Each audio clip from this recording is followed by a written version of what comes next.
Hello students, हम class 10th का chapter 3 कर रहे हैं जिसका नाम है pair of linear equations in two variables और इसकी एक्सरसाइज 3.6 चल रही है।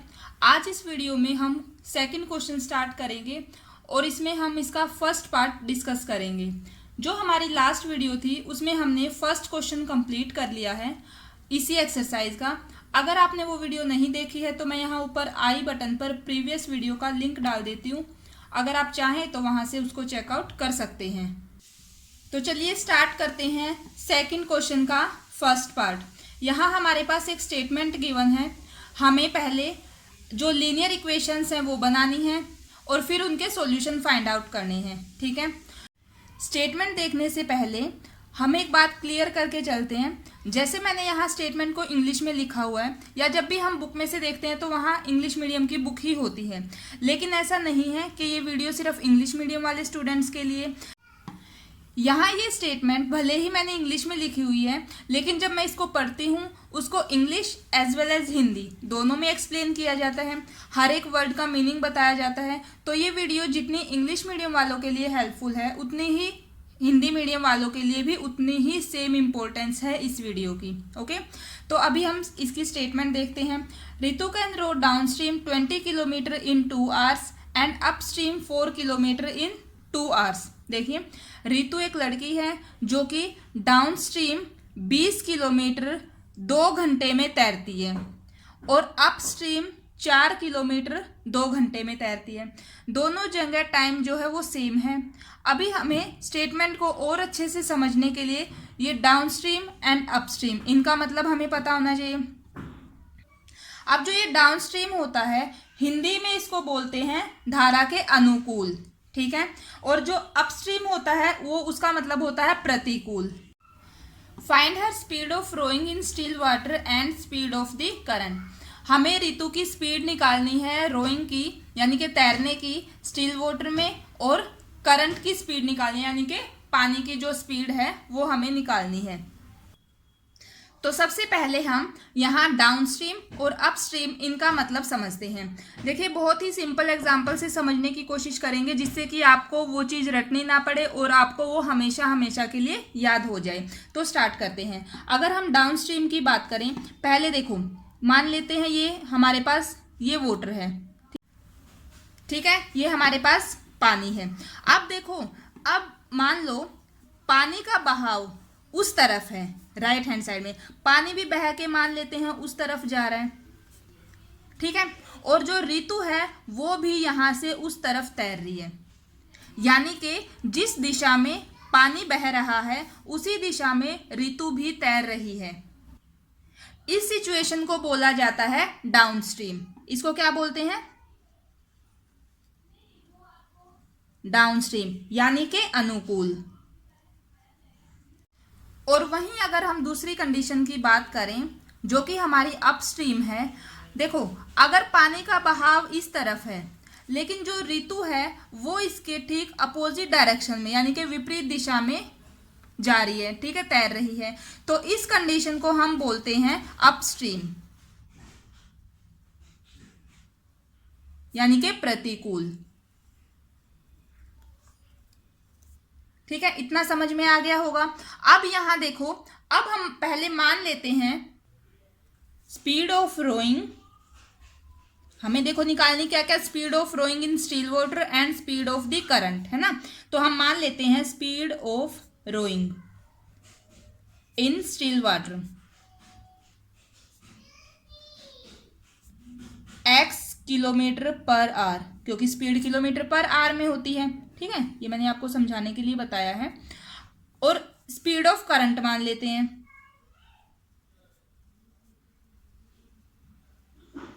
वो हमने मान ली y किलोमीटर पर आवर।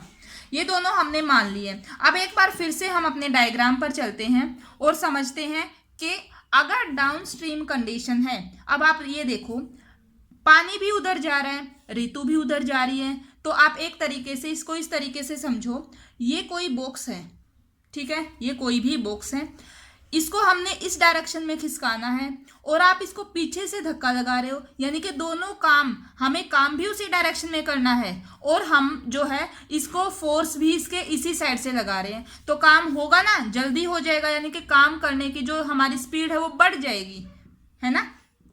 यहाँ भी सेम कंडीशन है, पानी भी उधर जा रहा है और ऋतु को भी उधर ही जाना है, यानी कि ऋतु की स्पीड और जो हमारी करंट की स्पीड है, यानी कि यहाँ पानी के बहाव की जो स्पीड है, वो दोनों डाउनस्ट्रीम कंडीशन में ऐड हो जाती हैं। अगर आपको ये एग्जाम्पल ध्यान रहेगा तो आप ये बात कभी भी नहीं भूल सकते हैं, ठीक है, ये बात आपको हमेशा ध्यान रहेगी। उसके बाद इस कंडीशन को देखो हमने बॉक्स को तो खिसकाना है उस साइड, मान लो यही सेम एग्जाम्पल रहेगा हमारा, जो हमारी डेली लाइफ का एक एग्जाम्पल है। बॉक्स को हमने इस तरफ खिसकाना है, लेकिन हम इसको जो है फोर्स यहाँ से लगा रहे हैं उल्टी डायरेक्शन में, तो क्या ऐसा होगा? नहीं होगा ना, हमें ज़्यादा टाइम लगेगा, ज़्यादा फोर्स लगाना पड़ेगा। तो यहाँ भी वही काम है, पानी तो उस साइड है, उस साइड जा रहा है, और जो ऋतु है उसको इसकी अपोजिट डायरेक्शन में आना है, यानी कि विपरीत दिशा में जाना है। जब ऐसा होता है, देखो एक उधर जा रहा है, एक को उधर जाना है, दूसरे को उधर जाना है, तो इस कंडीशन में, यानी कि अपस्ट्रीम की कंडीशन में, दोनों की जो स्पीड है वो हो जाती है माइनस। जब हमारी डाउनस्ट्रीम की कंडीशन है, यानी दोनों काम सेम डायरेक्शन में हो रहे हैं, एक ही दिशा में हो रहे हैं, उस टाइम दोनों की स्पीड ऐड हो जाएगी। और जब एक काम दूसरी डायरेक्शन में हो रहा है और दूसरा काम ठीक उसके अपोजिट डायरेक्शन में हो रहा है, यानी कि जब अपस्ट्रीम की कंडीशन होती है, उस टाइम पे स्पीड जो है वो माइनस हो जाएगी। अगर ये पॉइंट आपको समझ में आ गया है, उसके बाद क्वेश्चन में और कुछ भी नहीं है, आगे क्वेश्चन बहुत ही ईजी है। तो अभी हम क्वेश्चन का सॉल्यूशन स्टार्ट करते हैं। देखो डाउनस्ट्रीम में 20 किलोमीटर 2 घंटे में, है ना। 20 किलोमीटर क्या है? दूरी है, डिस्टेंस है। 2 आवर्स क्या है? समय है, जितना उसको समय लगा है। अब देखो स्पीड क्या होती है? डिस्टेंस अपॉन टाइम, यही होती है। अब देखो अगर बात आई है डाउनस्ट्रीम की, यानी कि ये वाली, इसमें स्पीड क्या हो गई है दोनों की? ये तो आ गई स्पीड, डाउनस्ट्रीम की हम बात कर रहे हैं। डाउनस्ट्रीम की जब स्पीड है तो डिस्टेंस कितनी है? 20, और टाइम कितना लगा? 2। यहां से हमारे पास एक रिजल्ट आया, वो क्या आया? x + y = 10। ये हमारे पास एक इक्वेशन आ गई है, इसको हमने फर्स्ट इक्वेशन मान लिया है। सिमिलरली अब बात करते हैं किसकी? अपस्ट्रीम की। अपस्ट्रीम में स्पीड क्या हो जाएगी हमारी? x - y, ये होगी x - y। अब दूरी कितनी चली थी? 4 किलोमीटर, ठीक है, हम यहाँ 4 लिख रहे हैं और समय लगा 2, यानी कि यहाँ से हमारे पास क्या रिजल्ट आया? x - y = ये कैंसिल होके 2। ये आ गई है सेकेंड इक्वेशन। अब सिंपली हमें इन दोनों इक्वेशंस को सोल्व करके और x और y की वैल्यू फाइंड आउट करनी है, जो कि हमारा रिक्वायर्ड रिजल्ट हो जाएगा, है ना। तो इनको आप किसी भी मेथड से सोल्व कर सकते हैं। दोनों इक्वेशंस हैं, अगर हम दोनों को ऐड करवाएं, एडिंग फर्स्ट एंड सेकंड, अगर हम दोनों इक्वेशन को ऐड करवाते हैं तो हमारे पास क्या रिजल्ट आएगा? x + y = 10, x - y = 2, यही है।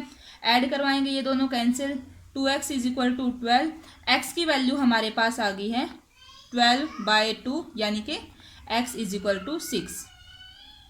x हमारे पास 6 आ गया है। इस वैल्यू को हम किसी भी एक इक्वेशन में पुट करेंगे और y की वैल्यू फाइंड आउट करेंगे।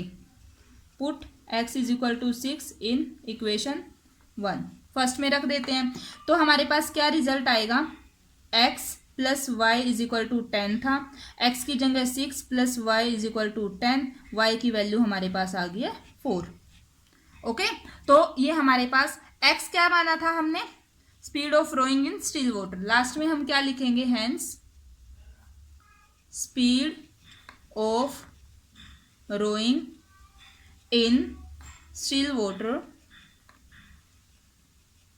इज x km/h माना था और x की वैल्यू हमारे पास 6 आई है, तो इसको हम लिख सकते हैं 6 km/h। और दूसरा क्या है? Speed of current, speed of current is, वो y माना था हमने और y की वैल्यू आई है 4 किलोमीटर पर आवर। ठीक है, अब ये हमारी स्पीड थी, इसीलिए इसके पीछे हमें यूनिट जरूर लिखनी है। ठीक है, तो इस तरीके से ये हमारा कंप्लीट क्वेश्चन सोल्व हो गया है। आई होप आपको क्वेश्चन अच्छे से समझ में आ गया होगा। फिर भी अगर किसी को कोई डाउट रहता है तो आप नीचे कमेंट कर सकते हैं। तो फ्रेंड्स, ये थी हमारी आज की वीडियो। अगर आपको मेरी वीडियोज़ अच्छी लग रही हैं, आपको मेरे कराए हुए तरीके से अगर क्वेश्चन समझ में आ रहे हैं, तो प्लीज़ वीडियो को लाइक करना, चैनल को सब्सक्राइब करना और अपने फ्रेंड्स के साथ शेयर करना। Thank you.